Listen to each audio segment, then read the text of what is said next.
ऊपर कुछ सेटिंग वगैरह है, तो अमित शाह जी और नरेंद्र मोदी जीतना नहीं चाहते। आज বরং গ্রেপ্তার করলে আমি জানি না, রাজনৈতিক সেন্টিমেন্টও অনেক বেশি একটা বলবে একটা বাচ্চা ছেলেকে ফাঁসানো হচ্ছে, তার থেকে তো বালি চোর আর কয়লা চোর বলে ইলেকশন ক্যাম্পেইন করাটা অনেক বেটার স্ট্র্যাটেজিও হতে পারে। अब ममता बनर्जी कह रही कि हम उनके साथ हैं। अगर उनको ये भ्रांति फैलानी है तो फैलाएं।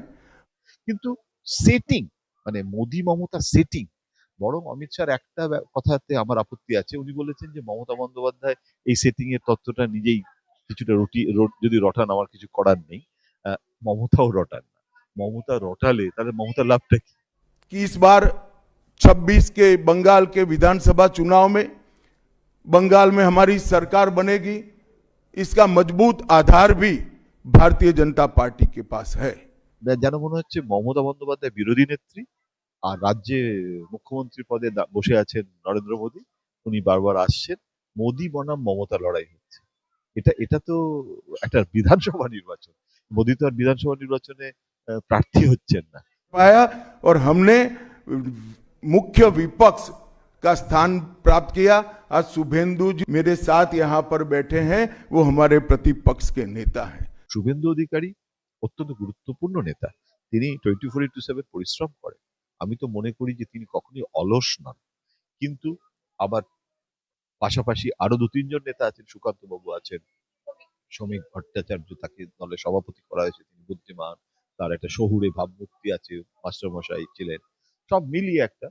কিন্তু এগুলো সবই কিন্তু খণ্ড খণ্ড নেতা। মমতার মতো একটা অখণ্ড নেত্রী গোটা বাংলার, এবং সেটা একদিনে হয়।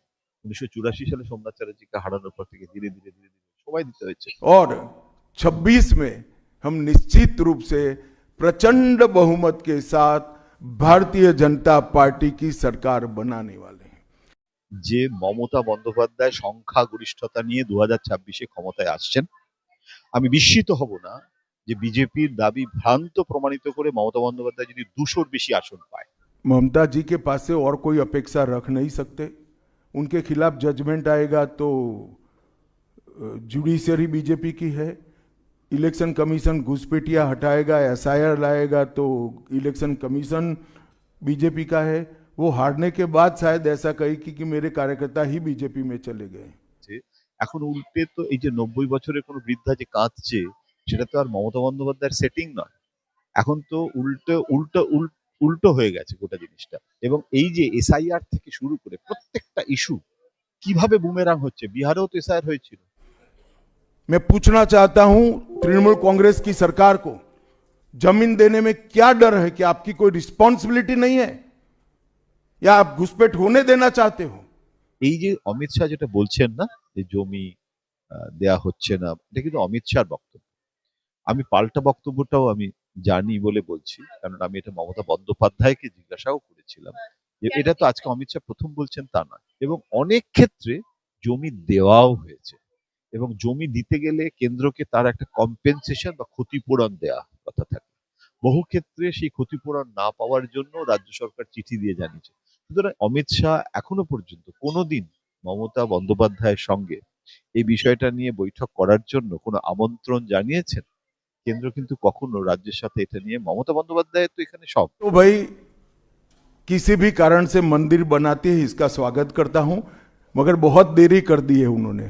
মমতার অ্যাটিটিউডটা হচ্ছে যে আমাকে আমাকে হিন্দু তো দেখাচ্ছিস, আমি তোদের থেকে বেশি বড় হিন্দু হতে পারি। মমতা বন্দ্যোপাধ্যায়কে মুসলিম সমাজের আস্থা পাওয়ার জন্য তাকে বেগম বলা হয়েছে, তাকে আহ, মাথায় কাপড় দেয় বলে, হিজাব দেয়া হয় বলে।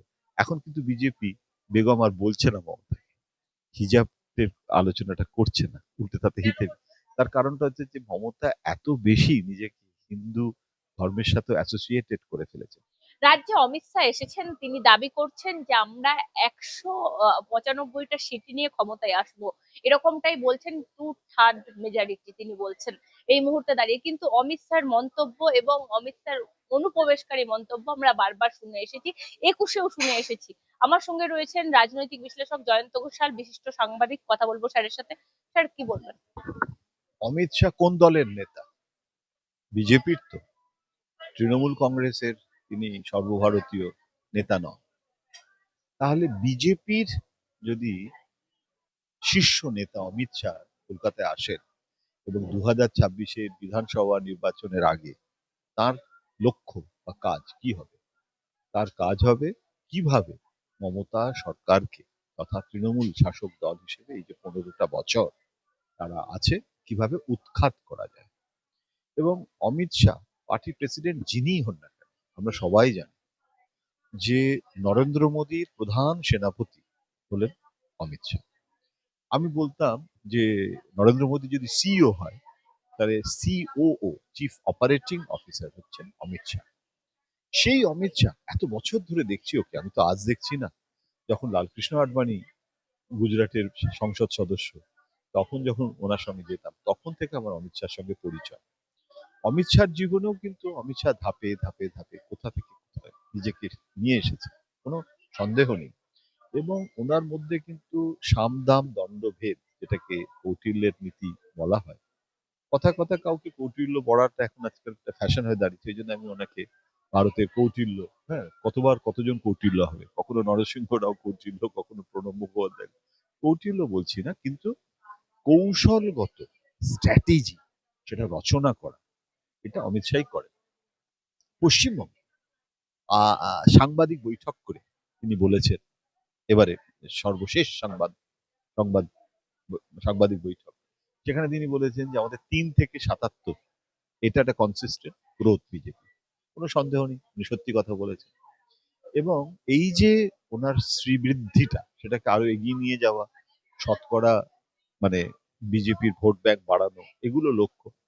শুধু যেটা বিসমিল্লায় একটা গলদ হয়ে যাচ্ছে বিজেপি, যে কারণে বিজেপি তীরে এসেও তোরই বিজেপি ডুবে যায় বারবার, তার একটাই কারণ যে বিজেপি এই যে সর্বভারতীয় নেতারা, তাদের কৌশল, তারা বলে দিচ্ছে এবার বাঁদিকে যাও, এবার ডান দিকে যাও।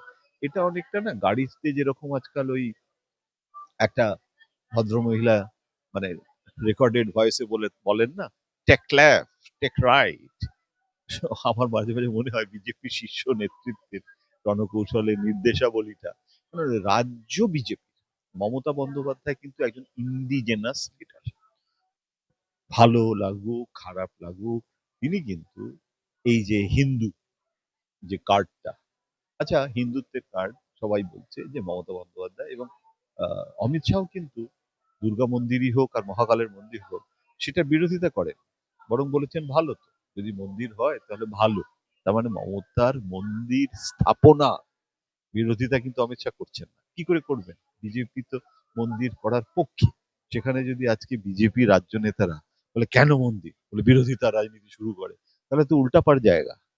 সেই জন্য সেটা বলছে না, কিন্তু বলছে যে এতদিন অ্যাপিসমেন্ট পলিসি করে ভুল পথে গিয়ে অ্যাপিসমেন্ট থেকে সরে এসে দেখাতে চাইছে সেকুলার রাজনীতি, হিন্দু রাজনীতি, সেটা মমতা দেখাতে চাইছে। এখানে আমার একটা বক্তব্য আছে, বক্তব্যটা হচ্ছে যে হিন্দুত্বের এজেন্ডা কার? বিজেপি। সুতরাং অনেকে আমাকে দিল্লির বন্ধুরা বলছে যে আরে বাবা বিজেপি তো হলো হিন্দুত্ব কার্ড বা হিন্দুত্বের রাজনীতির বাবা, মানে হিন্দুত্ব রাজনীতিটা হচ্ছে অপত্য, সেটা তো তাদের তাদের ব্যাপার। যেখানে মমতা এখানে হিন্দুত্ব করে তো বিজেপির সাথে দাঁত ফোটাতে পারবে না, উল্টে মুসলমানরা রেগে যাবে আর মুসলমানরা সব ভেঙে ভাগ হয়ে যাবে, হুমায়ুন কবির সেটা চেষ্টা করছে, এইটাই তো বক্তব্য। আমার বক্তব্য হচ্ছে একটু অন্যরকম, সেটা হচ্ছে বিজেপির যে হিন্দুত্বের রাজনীতি, আমি মানছি যে সংখ্যাগরিষ্ঠতা এখন বিজেপির, এবং বিজেপি সিস্টেম এটাকে বলা যেতে পারে। একটা সময় যেরকম কংগ্রেস সিস্টেম, রজনী কোঠারির কথা, যে ভারতের রাজনীতিটা হচ্ছে কংগ্রেস সিস্টেম, আজকে সেটা বিজেপি সিস্টেম। এই বিজেপি সিস্টেমে হিন্দুত্বটার ন্যারেটিভ এমন ভাবে বিজেপি ঢুকিয়ে দিয়েছে জনমানসে, যেটা তুমি বললে শতকরা কত ভাগ, 70 মানে ভাগ মানুষের মধ্যে, সেখানে কাউন্টার রাহুল গান্ধীকেও করতে হচ্ছে। সে পইতে পড়ে বোধহয় গঙ্গা স্নান করতে গেছিল, প্রিয়াঙ্কা গান্ধীকে মন্দিরে যেতে হচ্ছে। এমনকি এটা আজ নয়, আমি এটা দেখেছি রাজীব গান্ধীর সময় বুটা সিং মাচান বাবা একজন সেই রাম মন্দিরের, সেটা করতে গিয়ে এখনো রাজীব গান্ধী। এই হিন্দুত্বের রাজনীতিটা যদি আমি একটু পরে যাই, আমি যদি এই মুহূর্তে দাঁড়িয়ে যে অমিত শাহ দাবিটা নিয়ে আজকে যে দাবিটা উনি করেছেন, আমি যদি সেই প্রশ্নটা রাখি, তাহলে সেই ক্ষেত্রে কি অবস্থা, মানে এই যে ওনারা মানে 3 ভাগের 2 ভাগ ওনারা বলছেন সেই আসন নিয়ে ক্ষমতায় আসবো, এই মন্তব্যটাকে আপনি দীর্ঘদিনের সাংবাদিক হিসেবে কিভাবে দেখছেন? সত্যি কি এটা বিজেপি সেই জায়গায় এখনো পর্যন্ত রয়েছে? এখন 6 মাস বাকি ভোটের। একেবারেই নেই। কিন্তু অমিত শাহ যেটা বলছেন সেটা অমিত শাহ কাজ করছে। একটা যুদ্ধের সময় যে মিলিটারি জেনারেল, তিনি কি বলবেন আমরা যুদ্ধে হেরে যাব? তার কাজ হচ্ছে সমস্ত জওয়ানদের চাঙ্গা করা, মাঠে নামানো। কেন হবে না? এই যে 70% হিন্দুত্বের কার্ড খেলছে। আমি বলছি যে মমতা বন্দ্যোপাধ্যায় সংখ্যাগরিষ্ঠতা নিয়ে 2026-এ ক্ষমতায় আসছেন। আমি বিস্মিত হব না যে বিজেপির দাবি ভ্রান্ত প্রমাণিত করে মমতা বন্দ্যোপাধ্যায় যদি 200-র বেশি আসন পায়। আমি আজকে ডেটটা মনে রেখো, আর ভোট বেরোনোর পর আমার সঙ্গে দেখা করো। এবং এই যে এসআইআর থেকে শুরু করে প্রত্যেকটা ইস্যু কিভাবে বুমেরাং হচ্ছে, বিহারেও তো এসআইআর হয়েছিল, রাহুল গান্ধী আর তেজস্বী যাদবকে দেখা এখানে যায়। তো জিতে গেল তো। বিহারে কিন্তু তেজস্বী যাদব আর রাহুল গান্ধীকে দেখা যায়। এখানে মমতা বন্দ্যোপাধ্যায়কে সকাল থেকে রাত্রিবেলা পর্যন্ত দেখা যাচ্ছে। এসআইআর নিয়ে এমন কাণ্ড হয়ে গেছে, এখন উল্টে তো এই যে 90 বছরের কোনো বৃদ্ধা যে কাঁদছে, সেটা তো আর মমতা বন্দ্যোপাধ্যায়ের সেটিং নয়। এখন তো উল্টো উল্টো উল্টো হয়ে গেছে গোটা জিনিসটা। আমি বলছি যে বিজেপির কাজ বিজেপি করছে, কিন্তু বাঙালি, যেটা আমি বলতে চাইছিলাম হিন্দুত্বের ইস্যুতে, যে রাহুল বা কেজরিওয়াল এরা সবাই করেছে হিন্দুত্ব। এই হিন্দুত্বের কার্ড খেলে কেন হবে না? বাঙালির যে হিন্দুত্বটা আর সর্বভারতীয় যে হিন্দুত্বের কার্ড, দুটো না আলাদা। বাঙালি ডিএনএর সঙ্গে আচ্ছা, মমতা বন্দ্যোপাধ্যায় কি আজকে প্রথম হিন্দু মন্দিরের কথা বলছে? পাবলিকলি করতে হচ্ছে বিজেপির জন্য, কিন্তু উনি তো চিরকালই কালী পুজো করে এসেছেন। জয় সন্তোষীমার শুক্রবার আজ যে কোনো বাঙালি মেয়েদের মতো, হিন্দু মেয়েদের মতো উনি সমস্ত কিছু করেন। এবং আজকে কিন্তু নয়, দক্ষিণেশ্বরের যে কাজটা করেছেন, কালীঘাটে যে কাজ করেছেন, বেলুর মঠে যে কাজ করেছেন, স্বামীজির বাড়িতে করেছেন, সারদা মায়ের বাড়িতে করেছেন, এগুলো কিন্তু স্বতঃস্ফূর্ত ভাবেই উনি করেন। এমনকি আমি জানি উনি মা বগলারও পুজো করেন, বগলারও একটা মন্দির হচ্ছে। সুতরাং এইটা কিন্তু জেলায় জেলায় এই যদি মানে মমতার অ্যাটিটিউডটা হচ্ছে যে আমাকে আমাকে হিন্দু তো দেখাচ্ছিস, আমি তোদের থেকে বেশি বড় হিন্দু হতে পারি। এবারে তখন সেটা বিজেপি করতে যেহেতু তাহলে মুসলিম ভোট ব্যাংক হারাবে মমতা বন্দ্যোপাধ্যায়। সেইটা বিজেপি মনে করছে বা আপনি মনে করছেন, আমি মনে করছি না। তার কারণ আমি মনে করছি যে মুসলমানরা এন ব্লক ইনসিকিউর হয়ে গিয়া, কেননা মমতা বন্দ্যোপাধ্যায়ের স্ট্র্যাটেজিটা কি, পাবলিকলি গিয়ে মুসলমান সমাজকে বলছে যে তোমরা যদি ভোট ভাগাভাগি করো, এটা বিজেপি করাচ্ছে। এই ক্যাম্পেইনটাকে মোকাবিলা করে বিজেপি বলার চেষ্টা করছে ওটা মমতা করাচ্ছে। কিন্তু মুসলমান সমাজ তারা বিজেপিকে ভোট কি দেয়? কোনো মুসলমান বিজেপিকে ভোট দেয়? যদি অমিত শাহ উত্তরপ্রদেশে একটাও মুসলিম ক্যান্ডিডেট করেনি ভোটে, তখন জিজ্ঞেস করা হয়েছিল, বলো যারা ভোট দেয় না আমাদের, তাদেরকে কেন ক্যান্ডিডেট করবো? নরেন্দ্র মোদী অনেক চেষ্টা করেছেন, অটল বিহারী বাজপেয়ী তার চেয়েও বেশি চেষ্টা করেছেন। মানে 1% মুসলমান, শিয়া বলো সুন্নি বলো, যে শিয়া বা সুন্নি মানে নাগভিকে মন্ত্রী করেছিল তার আজ কি দশা? তার ফলে তার কারণ মুসলিম সমাজটা বিজেপির সাথে কিছুতেই ওটা এলিনেটেড, সেটা ওয়াকফ থেকে শুরু করে সব ব্যাপারে মানে এমন ধ্রুবীকরণ হয়েছে। এখন মুসলমান সমাজ তারা কিন্তু জানে যে আমরা যদি উল্টে আইএসএফ তারা আহ, চটে রয়েছে আবার উত্তরবঙ্গে একটা নতুন দল করার জন্য। কেননা আমি অনেকের সঙ্গে আমার কথা হয়, তারা বলছে যে এই যে দুটো মুসলিম পার্টি পশ্চিমবঙ্গে, আবার বাঙালি মুসলমান উর্দু মুসলমান আলাদা, মুর্শিদাবাদ মালদার মেজরিটি মুসলিম ওখানে। তাহলে মুসলিম ভোট ভেঙে চুরচুর হয়ে যাবে, একদিকে আইএসএফ, একদিকে মিম, একদিকে হুমায়ুন কবির। না, সেটা তো ওয়েসিও চেষ্টা করেছিল এবং ওয়েসি সফলও হয়েছে হায়দ্রাবাদে, কিছুটা মহারাষ্ট্রে, বিহারেও 3% না কত পার্সেন্ট ভোট। কিন্তু পশ্চিমবঙ্গে এই জন্য হচ্ছে না যে যতদিন মমতা বন্দ্যোপাধ্যায় আছে, মমতা বন্দ্যোপাধ্যায়কে মুসলিম সমাজের আস্থা পাওয়ার জন্য তাকে বেগম বলা হয়েছে, তাকে আহ, মাথায় কাপড় দেয় বলে, হিজাব দেয়া হয় বলে। এখন কিন্তু বিজেপি বেগম আর বলছে না, মমতা হিজাবের আলোচনাটা করছে না, উল্টে তাতে হিতে। তার কারণটা হচ্ছে যে মমতা এত বেশি নিজেকে হিন্দু ধর্মের সাথে অ্যাসোসিয়েটেড করে ফেলেছে।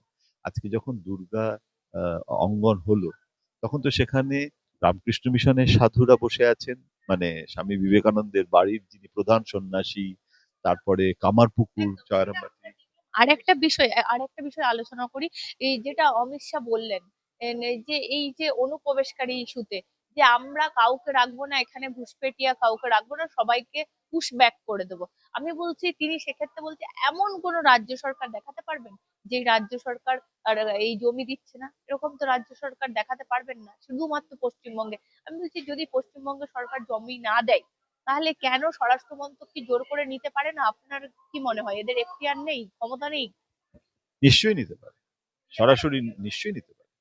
জাতীয় স্বার্থ বলে একটা ক্লজ আছে, ন্যাশনাল ইন্টারেস্ট। ন্যাশনাল ইন্টারেস্টে অনেক সময় জমি অধিগ্রহণ কেন্দ্র ইউনিল্যাটারালি করতে পারে, তাতে নিশ্চয়ই নিতে পারে। কিন্তু রাজ্য সরকার এখানে এত বেশি প্রবল ভাবে সেটার বিরোধিতা করে। এখানে একটা মজার জিনিস, এই যে অমিত শাহ যেটা বলছেন না, যে জমি দেয়া হচ্ছে না, এটা কিন্তু অমিত শাহর বক্তব্য। আমি পাল্টা বক্তব্যটাও আমি জানি বলে বলছি, কারণ আমি এটা মমতা বন্দ্যোপাধ্যায়কে জিজ্ঞাসাও করেছিলাম যে এটা তো আজকে অমিত শাহ প্রথম বলছেন তা নয়, এটা বিজেপি বারবার বলে, সংসদেও বলা হয়েছে যে গোটা অন্যান্য প্রান্তগুলোতে সীমান্ত হয়ে গেছে, পশ্চিমবঙ্গে হয় না। এখানে পশ্চিমবঙ্গে বাংলাদেশ সীমান্তটা কিন্তু বেশ জটিল। বাংলাদেশের যে সীমান্তটা পশ্চিমবঙ্গে বেশ জটিল, অর্থাৎ কিছুটা মানে এদিকে কিছুটা ওদিকে এইরকম ভাবে রয়েছে, এবং তার ফলে জমি অধিগ্রহণ করার অনেক অসুবিধে রয়েছে, এবং অনেক ক্ষেত্রে জমি দেওয়াও হয়েছে, এবং জমি দিতে গেলে কেন্দ্রকে তার একটা কম্পেনসেশন বা ক্ষতিপূরণ দেওয়া কথা থাকে। বহু ক্ষেত্রে সেই ক্ষতিপূরণ না পাওয়ার জন্য রাজ্য সরকার চিঠি দিয়ে জানিয়েছে। সুতরাং একতরফা আমি কিন্তু কাউকেই বলছি না ও দায়ী আর ও দায়ী নয়, আমি বলছি যে কেন্দ্র এবং রাজ্য এটা নিয়ে তো আলাপ আলোচনা হতে পারে। অমিত শাহ এখনো পর্যন্ত কোনোদিন মমতা বন্দ্যোপাধ্যায়ের সঙ্গে এই বিষয়টা নিয়ে বৈঠক করার জন্য কোনো আমন্ত্রণ জানিয়েছেন? কেন্দ্র কিন্তু কখনো রাজ্যের সাথে এটা নিয়ে, মমতা বন্দ্যোপাধ্যায়ের তো এখানে সব, রাজ্য সরকারের তিনি হচ্ছেন মুখিয়া, প্রধানমন্ত্রীও ডাকতে পারেন না, হয়নি, আলোচনাই হয়নি, কারণ পলিটিক্যাল ইস্যু করা, অনুপ্রবেশটা ভোটের ইস্যু। এবং আজকে অনুপ্রবেশ নয়, আমি বাজপেয়ী আডবাণীর সময় থেকে, আরএসএস 1925 সাল থেকে অনুপ্রবেশ করছে। আর আজকে একটা সাংবাদিককে প্রশ্ন করতে দেখা গেল, যে অমিত শাহকে ডিরেক্ট প্রশ্ন করলো যে সব রাজ্যের মুখ্যমন্ত্রী অ্যারেস্ট হয়, সবকিছু অ্যারেস্ট হয়, তাহলে আমাদের রাজ্যে এত দুর্নীতি সত্ত্বেও কেউ অ্যারেস্ট হয় না কেন? অভিষেক ব্যানার্জির নাম করে প্রশ্ন করতে শোনা গেল যে তিনি কেন অ্যারেস্ট হয় না। তখন তিনি বললেন, এজেন্সির কাজের ব্যাপারে আমরা নাক গলায় না।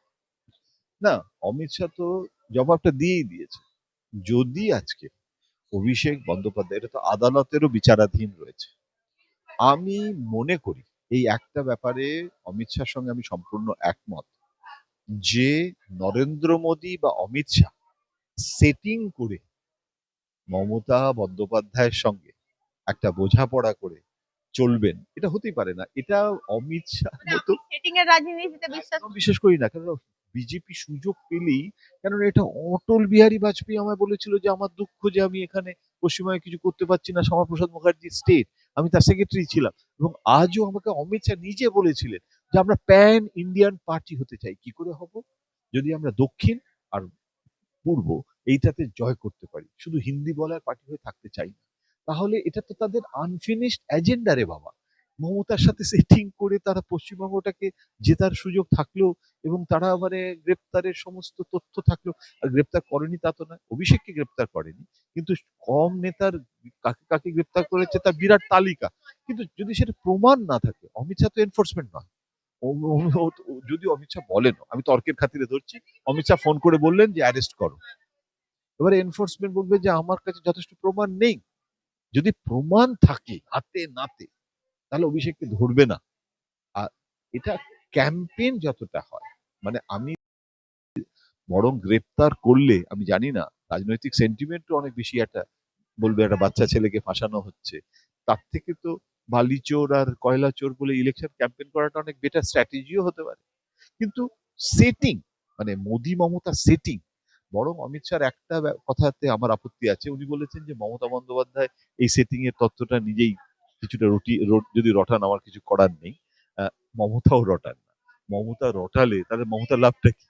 বরং গ্রেপ্তার করলে, আমি জানি না রাজনৈতিক সেন্টিমেন্টও অনেক বেশি, একটা বলবে একটা বাচ্চা ছেলেকে ফাঁসানো হচ্ছে, তার থেকে তো বালি চোর আর কয়লা চোর বলে ইলেকশন ক্যাম্পেইন করাটা অনেক বেটার স্ট্র্যাটেজিও হতে পারে। কিন্তু সেটিং, মানে মোদি মমতা সেটিং, বরং অমিত শাহর একটা কথাতে আমার আপত্তি আছে। উনি বলেছেন যে মমতা বন্দ্যোপাধ্যায় এই সেটিং এর তত্ত্বটা নিজেই কিছুটা যদি রটান, আমার কিছু করার নেই। মমতাও রটান না। মমতা রটালে তাহলে মমতা লাভটা কি? মমতা মোদির সাথে সেটিং হচ্ছে, এটা যদি রটায় তাহলে এটা এটা কম না। আজকে অমিত শাহ সাংবাদিক বৈঠকে বলেছেন যে মমতা যদি আহ, তারা মোদির সাথে সেটিং এর কথা উনি যদি বলেন, তাহলে আমি জানি না উনি কেন, কিন্তু আমাদের দিক থেকে সেটিং এর তত্ত্ব উনি সম্পূর্ণ খারিজ করে দিয়েছেন এবং আমি একমত। এটা হতে পারে না, হতে পারে না। এটা কমিউনিস্টদের একটা মানে সেটিং তত্ত্ব, সব থেকে বেশি কংগ্রেস আর সিপিএম এটা সবসময় বলে থাকে। কিন্তু সেটিং থাকলে বিজেপির পশ্চিমবঙ্গ দখলের এজেন্ডাটাই থাকে না। তাহলে আর এখানে মোহন ভাগবত এসেও এত গুরুত্ব দিয়ে এখানে আসতেন না। অমিত শাহ কেশব ভবনে চলে যাচ্ছেন কোঅর্ডিনেশন মিটিং করতে ভোটের জন্য, আর সেটিং হচ্ছে যে এখানে মমতাকে কি করে রাখা যায়। এগুলো মানে গল্পের গরু গাছে ওঠে।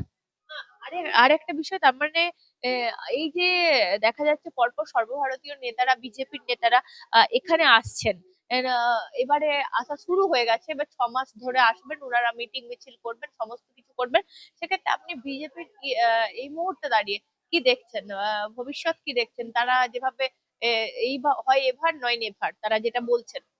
না, এইটা দুটো বিষয়ের মধ্যে আমি বলবো। একটা হচ্ছে যে রাজ্য নেতৃত্বের দুর্বলতা এবং ব্যর্থতা, সাংগঠনিক দুর্বলতাও বটে। আজকে যদি একটা মানে মোদির মতো রাজ্যে একটা মোদি থাকতো বিজেপির, কিংবা রাজ্যে একটা মমতার মতো বিরোধী যখন নেত্রী ছিল সেরকম একটা বিজেপি থাকতো, ঘোষণা শুধু না, থাকতে হবে। একটা নেতার নাম বলো না যাকে ঘোষণা করতে পারা যায়। শুভেন্দু অধিকারী অত্যন্ত গুরুত্বপূর্ণ নেতা।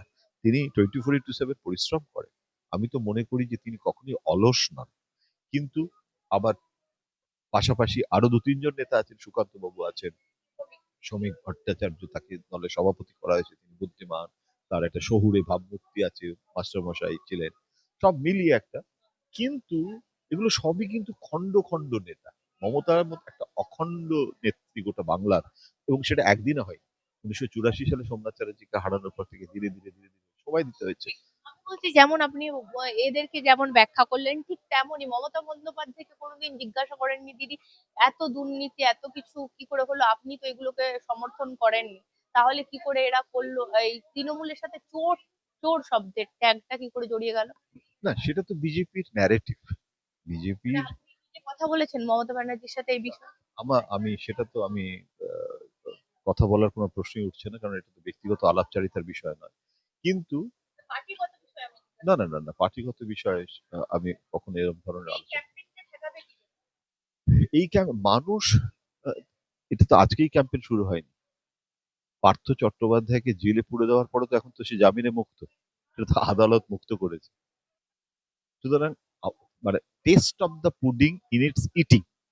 আজকে মানুষ যদি তাকে বর্জন করে, মানুষ যদি সেটা গ্রহণ না করে, হ্যাঁ, মানে এটা এটা পারসেপশন পলিটিক্স। বিজেপি, আমি যেটা বারবার বলছি না যে বিজেপি একটা ন্যারেটিভ তৈরি করতে চাইছে, কিন্তু সেই ন্যারেটিভটা মানুষকে গ্রহণ করতে হবে। তার জন্য বিজেপির সংগঠন দরকার, বিজেপির রাজ্য নেতৃত্ব দরকার। মমতা তো মুন্সিয়ানার সাথে মূল লড়াইটা দিল্লি বনাম মমতা করে দিয়েছে। যেন মনে হচ্ছে মমতা বন্দ্যোপাধ্যায় বিরোধী নেত্রী, আর রাজ্যে মুখ্যমন্ত্রী পদে বসে আছেন নরেন্দ্র মোদী। উনি বারবার আসছেন, মোদী বনাম মমতা লড়াই হচ্ছে। এটা এটা তো একটা বিধানসভা নির্বাচন। মোদী তো আর বিধানসভা নির্বাচনে প্রার্থী হচ্ছেন না। কিন্তু মমতা গোটা জিনিসটা দিল্লি চলো, দিল্লিতে ইলেকশন কমিশন, অভিষেক এবং বাঙালির একটা র্যাডিক্যাল ডিএনএ আছে। বাঙালির মধ্যে একটা র্যাডিক্যাল বাঙালি ডিএনএ আছে। সেইটা না বাঙালি সত্তা, আর বাঙালি হিন্দুত্ব, মাছ খাওয়া বাঙালি, বিরিয়ানি খাওয়া বাঙালি, তারা যে বাঙালির সাথে যে হিন্দু ধর্মটা রামকৃষ্ণ বিবেকানন্দ, সেটা সেটা মূল জিনিসটা যেন মনে হচ্ছে যে দিল্লি একটা উপনিবেশ আমাদের দখল করতে চাইছে। চলো বাঙালি জাগো, সবাই মিলে প্রতিবাদ করো। মানে বাঙালি মানে এখানে শুধু বঙ্গভাষী না, মানে যেখানে বাংলায় বসবাসকারী সমস্ত মানুষ, চলো আমরা দিল্লির বিরুদ্ধে জেহাদ করি। যতবার ওরা আসছে ততবার ওই এসে গেছে, শকুন্তল পাঠান। মানে ওরা এসে আরো বিজেপির খারাপ হচ্ছে। আমি বলছি যে ওরা যদি এখানে, এখন ওদের না এসে উপায় নেই, কেননা রাজ্য নেতারা সেভাবে ইকুইপড নয়। আজকে যদি রাজ্য নেতারা, এখানে যদি একটা বিধান রায়ের মতো নেতা থাকতো, আজকে যদি এখানে একটা যেরকম বিজেপির মুখ্যমন্ত্রী যোগী আদিত্যনাথ থাকতো, তাহলে একটা যোগী আদিত্যনাথ থাকলে এত আসতে হতো না অমিত শাহকে। কিন্তু সেটা এখানে তো সম্ভব হচ্ছে না বলে আসছে। এখানে এখানে মোদি গ্যারান্টি, মোদি ইকুইটি, সেটাকে কাজে লাগিয়ে বিজেপি পার করতে চাইছে। কে সামনে রেখে মমতার বিরুদ্ধে লড়াই করতে চাইছে বিজেপি। বিজেপি একদম একদম একদম মূল লড়াইটা লোকসভা নির্বাচন নয়, তবু 2026টা হয়ে উঠছে মোদি বনাম